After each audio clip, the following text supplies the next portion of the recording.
ᱥᱟᱹᱨᱤ ᱱᱤᱡᱨᱮ ᱥᱟᱱᱟᱢ ᱠᱚ ᱥᱟᱹᱜᱩᱱ ᱫᱟᱨᱟᱢ ᱥᱟᱢᱟᱝ ᱨᱮ ᱵᱷᱟᱨᱚत ᱫᱤᱥᱚᱢ ᱨᱮ ᱨᱟष्ट्रपति बाछनाव दाराय ᱠᱟᱱᱟ। भारत ᱨᱮᱭᱟᱜ ᱱᱟᱜᱟᱢ ᱨᱮ ᱱᱚᱣᱟ ᱜᱮ ᱯᱳᱭᱞᱳ ᱵᱟᱨ ᱥᱟᱱᱛᱟᱲ ᱠᱮᱱᱰᱤᱰᱮᱴ ᱢᱟᱱᱚᱛᱤ ᱫᱨौᱯदी मुर्मू भोट ᱨᱮ ᱞᱟᱹᱲᱦᱟᱹᱭ ᱠᱟᱱᱟ एनडीए ᱨᱮᱱ ᱠᱮᱱᱰᱤᱰᱮᱴ ᱞᱮᱠᱟᱛᱮ। ᱚᱱᱟ ᱵᱷᱳᱴ ᱫᱚ एमएलए एमपी ᱠᱚ ᱮᱢᱟ। ᱚᱱᱟ ᱞᱟᱹᱜᱤᱫ ᱯᱚᱪᱷᱤᱢ ᱵᱟᱝᱞᱟ ᱨᱮᱦᱚᱸ ᱦᱚᱞᱟ ᱢᱮᱱᱫᱚ 11 ᱡᱩᱞᱟᱭ ᱠᱳᱞᱠᱟᱛᱟ ᱨᱮᱭ ᱥᱮᱴᱮᱨ ᱟᱠᱟᱱᱟ। आदिवासी थोक रेन आयमा हॉर गे एनेज सेरेñ तालाते को दाराम अकादेया। बीजेपी एसटी मोर्चा पाहटा खन सानाम आदिवासी सेटेर काते दाराम रिया नेहर सोशल मीडिया करे नेल ᱧᱟᱢ लेना। तेहेñ 12 जुलाई all India Santali writers association एसेका West Bengal schedule tribe welfare association एमान गावता को मानतीय द्रौपदी मुर्मू साव नेपेल रपड़ काते दारायकान राष्ट्रपति भोट रे जितकेरो कथा को सदर अकादा। आसवा पाहटा खन प्रेसिडेंट लक्षण किस्कू आसवा पश्चिम बांगला चांगा प्रेसिडेंट टीसी बास्के सूत्रे द्विजपद हांसदा सहे तुफान हांसदा एमान सेटेर को ताहेकाना। एसेका पश्चिम बांगला चांगा पाहटा खन president Madan Mohan Baske secretary doctor Subodh Hansda एमान सेटेर को ताहेकाना। West Bengal schedule tribe welfare association पाहटा खन पनत पार्सेट मितन टुडू सावते सहेद को सेटेर को ताहेकाना। नित दो मानतन मितन टुडू डब्ल्यूबी एसटीडब्ल्यूए पार्सेट ठेन खन मिबार कथा बन आजम लेगे। से उनके मिटन खबर बाड़ायना जे दारायकान राष्ट्रपति निर्वाचन रे जहां कैंडिडेट कान एनडीए खना माननीय द्रौपदी मुर्मू नोंडे कोलकाता रे हेज लेना उन समय उन साथे ᱧᱟᱯᱟᱢ हुई कना। तो ओना इदी कते कटी बाड़ाय सना का चे रपड़ हुईना और माने ओना ट्राइबल को ओका का इशू निये रपड़ हुईना से ओना को इदी कते जुदी कटी मी बार कथा ले सदर को। आले दो West Bengal schedule tribe welfare association पाहटा खन 6 जन ले चला लेना। नवा 6 जनेर मध्य आलेरन मिटांग आयु हड़ होय तहे कना आने दो होय कना शिल्पी मुंडम और अलिंग निजेलिंग तहे कना मितन चंद्र टुडू।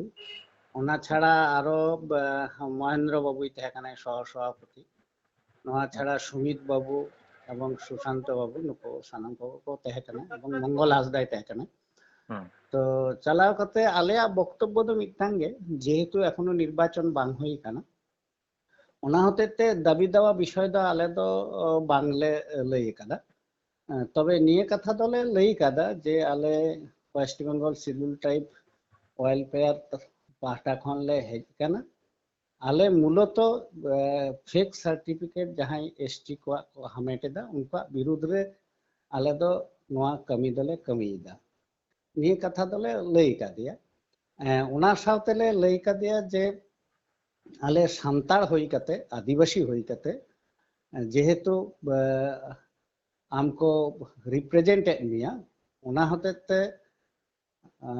राष्ट्रपति हिसेब तेले जदि ले नेल ᱧᱟᱢ मिया ताले अडी रस्क एवं गौरव ले बुझेदा। तबे ओना सावते सावते निये होले रस्क ले बुझेदा निये होतेते जे नोनकान आदिवासी बा सान्ताड़ गाताक रेन हड़ नोनकान दिसोम रेन राष्ट्रपति हिसेब ते निर्वाचन लगी प्रतिद्वंदिता लगी को नॉमिनेट का मिया ओना होते होते रस्क ले बुझेदा एवं अडी गौरव ले बुझेदा।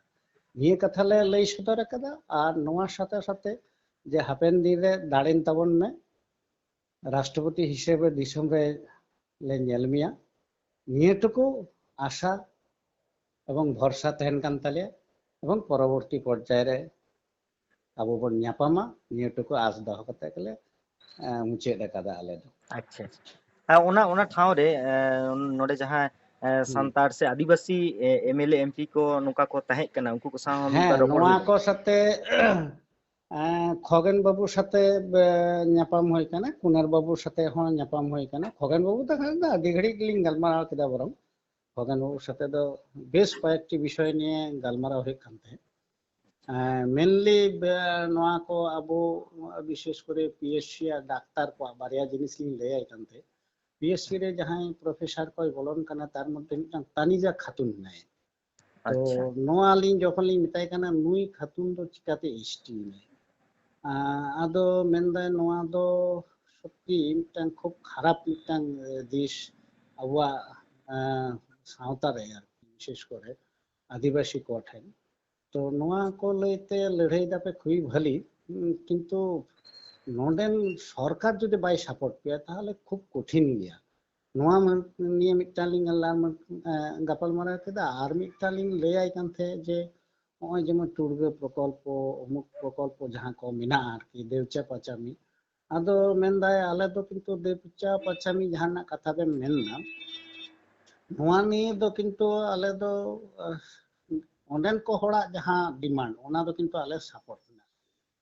ᱟᱫᱚᱧ ᱢᱮᱱᱫᱟ ᱵᱟᱝ ᱛᱟᱦᱚᱞᱮ ᱪᱮᱫᱟᱜ ᱚᱸᱰᱮ ᱦᱩᱭᱩᱜ ᱠᱟᱱᱟ? ᱟᱫᱚᱧ ᱢᱮᱱᱫᱟ ᱟᱯᱮ ᱯᱮ ᱪᱟᱞᱟᱣ ᱞᱮᱱᱟ ᱠᱤ? ᱚᱱᱠᱟ ᱫᱚ ᱤᱧ ᱛᱚ ᱵᱟᱹᱧ ᱵᱟᱲᱟᱭᱟ। ᱟᱫᱚ ᱢᱮᱱᱫᱟ ᱵᱟᱝ ᱟᱞᱮ ᱨᱮᱱ ᱫᱚ ᱥᱩᱵᱮᱱᱫᱩ ᱚᱫᱷᱤᱠᱟᱨী ᱪᱟᱞᱟᱣ ᱞᱮᱱᱟᱭ। ᱦᱮᱸ ᱟᱫᱚ ᱤᱧ ᱫᱚ ᱚᱵᱚᱥᱥᱳᱭ ᱩᱱᱟᱹᱜ ᱰᱤᱴᱮᱞᱥ ᱫᱚ ᱵᱟᱹᱧ ᱵᱟᱲᱟᱭ ᱠᱟᱱ ᱛᱟᱦᱮᱸᱫ ᱡᱮ ᱩᱱᱠᱩ ᱠᱚ ᱪᱟᱞᱟᱣ ᱠᱟᱱᱟ ᱢᱮᱱᱛᱮ। তবে যতটুকুኝ বাড়াই কাদা যে উনকুয়াগ মোচা খয় যাহা খগেন বাবুই মেনদা যে ইᱧ ᱫᱚ মূলত আলে ᱫᱚ ᱚᱱᱟ ᱫᱮᱣᱪᱟ ᱯᱟᱸᱪᱟᱢᱤ ᱨᱮᱱ ᱦᱚᱲ ᱥᱟᱛᱮ ᱢᱮᱱᱟᱜ ᱞᱮᱭᱟ।